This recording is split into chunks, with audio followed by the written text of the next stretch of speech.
Big TV భక్తి సమాచారం WhatsApp ఛానల్లో జాయిన్ అవ్వండి. అన్ని విశేషాలు ఎప్పటికప్పుడు తెలుసుకోండి. అందరికీ నమస్కారం. బిగ్ టీవీ ప్రేక్షకులకు సంక్రాంతి శుభాకాంక్షలు.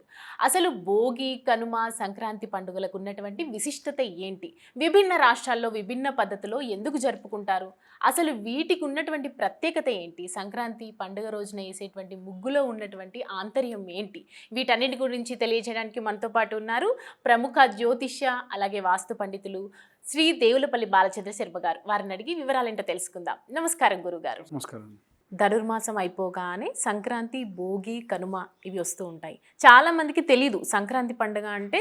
కొంతమంది ఇప్పుడున్న జనరేషన్కి అయితే హాలిడేస్ వస్తాయి, కైట్స్ ఎగరేయచ్చు, చక్కగా ఆడుకోవచ్చు, పాడుకోవచ్చు అనే సంగతి తెలుసు. అసలు సంక్రాంతి పండుగ ఎందుకు చేస్తారు? దాని విశిష్టత ఏంటి? సంక్రాంతి అంటే అసలు ఏంటి? విభిన్న రాష్ట్రాల్లో విభిన్న పద్ధతుల్లో చేస్తూ ఉంటారు. అసలు ఎలా చేయాలి? దీని యొక్క విశిష్టత ఏంటో చెప్పండి. శ్రీమాత్రే నమః. శ్రీ గురుభ్యో నమః. సాధారణంగా సంక్రాంతి అంటేనే దాంట్లోనే మనకు ఉందమ్మా అర్థం. సం అంటే కొత్తగా, క్రాంతి అంటే వచ్చేటువంటి వెలుగు. మనకి ముక్కోటి ఏకాదశి అయిన తర్వాత నుండి చాలామంది పిల్లలు ఇవాళ రేపు ముందుగానే కైట్లు అవన్నీ ఎగరేస్తున్నారు. కానీ అప్పట్లో ఏంటంటే ఈ ముక్కోటి ఏకాదశి అయిపోయిన తర్వాత నుంచి ఈ పతంగులన్నీ కూడా ఎగరేస్తారు. ఎంత ఎక్కువ ఎండలో ఉదయం నుంచి మధ్యాహ్న సమయం లోపు వరకు ఉంటే పిల్లలకు అంత ఆరోగ్యరీత్యా మంచిది, విటమిన్ డి అనేటువంటిది దక్కుతుంది.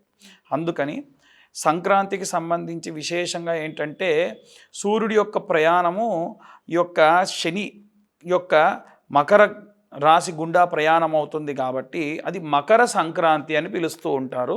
దీన్ని మకర సంక్రమణము అని కూడా అంటారు. ఈ సమయంలో విశేషంగా చాలామంది ఏంటంటే అడిగేటువంటి ప్రశ్న కూడా మమ్మల్ని ఒకటి ఏంటంటే, పెళ్ళిళ్ళు చేసుకోవద్దంటారండి, పండగలు జరుపుకుంటారు, ఏమిటో అండి మీ పద్ధతి మాకు అర్థం కాదు అని అడిగారు. అడిగితే నాకు ఏ అనుమానం ఉన్నా నా చిన్నప్పటి నుండి దాన్ని బాగా తెలుసుకొని లోతుగా వెళ్ళి తెలుసుకోవడం అలవాటు. అప్పట్లో ఇప్పట్లో ఎప్పుడైనా సరే సంక్రాంతి కాలం వచ్చిందంటే పొలం కోతలు, పంట సంబంధించిన పనులు ఇవన్నీ ఉంటాయమ్మా. ఈ సమయంలో ఎవరన్నా పెళ్లి చేసుకుంటే వస్తారా? అందరూ పంటకు సంబంధించినటువంటి వాళ్ళే కదా. కాబట్టి ఎవ్వరు కూడా రారు. ఒకవేళ గృహప్రవేశం చేసుకుంటే వస్తారా? రారు. కాబట్టి సంక్రాంతి అంటేనే సమయము, కాలం అంటేనే పనివేళలు, బాగా సంపద బాగా ఇంటికి వచ్చేటువంటి కాలము, ఎవరికి ఎంత ఇవ్వాలి, ఎవరి దగ్గర నుంచి ఎంత తీసుకోవాలి. అందుకే చూడండి, సంక్రాంతి కాలం అయిపోగానే వచ్చేటువంటి ఫిబ్రవరి నెలలో పెళ్ళిళ్ళు, ప్రవచనాలు అన్నీ ఉంటాయి. కాబట్టి సంక్రాంతి సమయము సంపద కాలము అని మన పురాణాల నుండి కూడా వస్తున్నటువంటి మాట. కాబట్టి సంక్రాంతి తర్వాతకి భోగి అని అంటూ ఉంటారు. భోగి అంటే భోగభాగ్యములు అనేటువంటి ప్రతీతి. అంటే తెలంగాణలో, ఆంధ్రాలో చాలా చోట్ల కొంతమంది ఇళ్లలో ఉండేటువంటి ఒక ఆచారం ఏంటంటే భోగి పళ్ళు పోస్తారు. రేగిపళ్ళు, పాలకాయలు అని చెప్పి చేస్తారు. అంటే బియ్యపిండితో కానీ శనగపిండితో కానీ చిన్న చిన్నవి ముద్దలుగా చేసి, పిండి ముద్దలు చేసి నూనెలో వేయించి తీస్తారు. దాంతోపాటు నువ్వులు, దాంతోపాటు ఉసిరికాయలు, కాస్త రూపాయి బిళ్ళలు, బియ్యము ఇవన్నీ వేసి పెద్దలు ఎవరైనా సరే బాగా పండు ముత్తైదువులు ఉంటారు కదా, 80-90 సంవత్సరాలు నిండిన ముత్తైదువులు వచ్చి పిల్లల తలపైన ఆ బియ్యము, ఆ పండ్లన్నీ పోస్తారు. పండ్లు పోసుకుంటున్నాం అని మనంతా చెప్పుకుంటాం. ఇలాంటి పద్ధతి ఉండేది. కొంతమందికి పండగ పండ్లు ఉంటాయి, కొంతమందికి భోగి పండ్లు అని ఉంటాయి. ఎందుకంటే భోగి సమయంలో ఎవరన్నా కాలం చేస్తే ఇక వారు జరుపుకోకూడదు. వారి ఇంట ఏవైనా అట్లా అపశృతులు జరిగితే వాళ్ళు పండగ సంక్రాంతి రోజునే జరుపుకుంటారు. అలా ఈ భోగి రోజున పిల్లలందరికీ అదొక మంచి ఆహ్లాదకరమైనటువంటి విషయం అనమాట. అందరినీ కూర్చోబెట్టి గ్రూప్గా చేస్తారు. దీనివల్ల సైంటిఫిక్ రీజన్ కూడా ఏంటంటే, ఆ ఉసిరికాయ ఎప్పుడైతే తలకు తగులుతుందో, రుద్దుతామో, ఇవాళ రేపు మనం వాడే షాంపూలలో మాకు ఉసిరికాయ ఉందండి, దీంట్లో రేగికాయలు ఉన్నాయి, రేగి పండ్లు ఉన్నాయని చెప్తున్నారు. కానీ మన వాళ్ళు ఎప్పటి నుంచో ఉన్నటువంటి ఆచారం అది. ఇంకొకటి వచ్చేసి మరుసటి రోజు కనుమ. చాలామంది కనుమ నాడు ప్రయాణం చేయొద్దు, కనుమ నాడు బాగా తినేవారైతే నాన్ వెజ్ తింటూ ఉంటారు. దీనికి కారణం ఏంటి? ఎందుకు ఆ రీజన్ వచ్చింది? అసలు సంక్రాంతి మొత్తానికి కూడా ముఖ్య ఘట్టం కనుమ. చాలామంది నాన్ వెజ్ వీటికి సంబంధించి మాట్లాడతారు. కానీ ఒకప్పుడు తెల్లవారుజామునే ఇంటికి 2 చొప్పున ముందుగానే సంక్రాంతి రోజున, భోగి రోజున అందరు పేర్లు రాసుకొని వెళ్ళిపోతారు. కొడవళ్ళు, తాళ్ళు, పెద్ద బస్తాలు తీసుకొని కనుమ రోజు తెల్లవారుజామునే లేచి వెళ్ళిపోయేవాళ్ళు.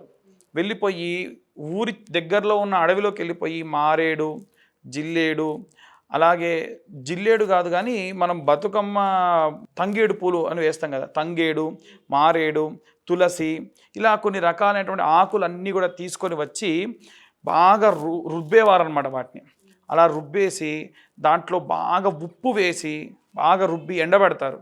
అది ఒక చెక్కలాగా మారుతుంది. ఆ చెక్క ఏంటంటే ఉప్పు చెక్క అంటారు. వీటన్నిటిని తీసుకెళ్ళి పశువులకు తినిపిస్తారు.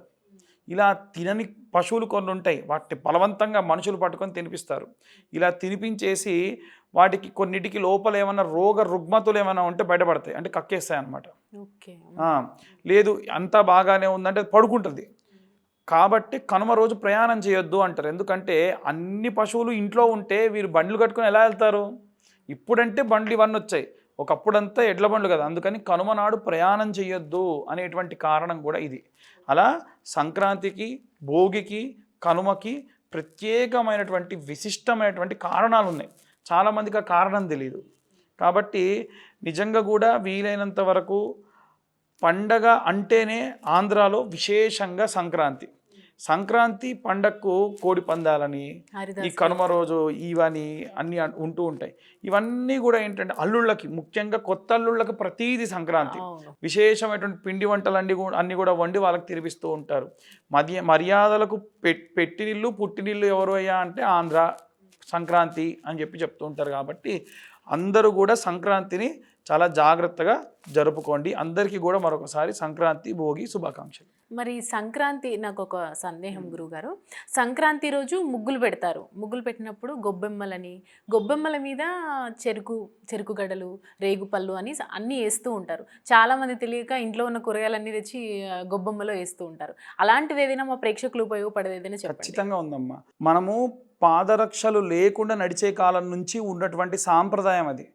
ఎప్పుడైతే వాటి లోపల కూరగాయలు తెలవక కాదు, తెలిసే చేసేటువంటి పని, కూరగాయలు వేసిన, నిమ్మకాయ వేసిన, ఏవైనా బండ్లు వాటి తొక్కుకుంటూ వెళ్తే ఆ రోడ్ అంతా కూడా సిట్రస్ ఉన్నటువంటి కూరగాయల్లో ఉన్నటువంటిది, ఈ గోమయంలో ఉన్నటువంటిది అలికినట్టుగా అవుతుంది. దానిపైన పాపం కాళ్ళు పగిలిన వాళ్ళు నడిచినా ఆరోగ్యవంతంగా ఉంటుంది. వాళ్ళకి ఎటువంటి కాళ్ళ నొప్పులు రావు, ఇన్ఫెక్షన్స్ రావు. కాబట్టి ఖచ్చితంగా వాళ్ళు గొబ్బెమ్మల్లో చెరుకుగడలు, అలాగే రేగిపళ్ళు, కొన్ని నువ్వులు, అలాగే కొన్ని కూరగాయలు కూడా వేస్తూ ఉంటారు. అది చాలా మంచి సాంప్రదాయము. దానివల్ల మనుషులకు మంచి ఆరోగ్యకరమైనటువంటి విషయం ఉంది. దీన్ని ఆపొద్దు, కంటిన్యూ చేయండి అని చెప్పిన కారణం కూడా అదే. ధన్యవాదాలు గురుగారు. సంక్రాంతి పండుగ గురించి, అలాగే కనుమ పండుగ గురించి, భోగి పండుగ గురించి చాలా మందికి సందేహాలు ఉంటాయి, అవన్నీ వివరించినందుకు.